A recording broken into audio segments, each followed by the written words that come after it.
বেশি খাওয়ার দরকার নেই, খাবার খিদা নষ্ট ঠান্ডা কিন্তু বেশি খাস না।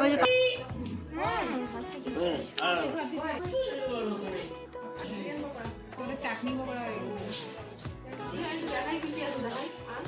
আচ্ছা, ভাত, বাসন্তী পোলাও, চানা মশলা, বেবি নান, বেগুনি, এখানে ডাল, চিংড়ি মালাইকারি আছে, মটন, কাতল শসার কিছু একটা, আর বাদ বাকি যেগুলো ছিল সেগুলো মনে হয় দেয়নি না কিছু। এই মিষ্টি চাটনি এখানে আছে।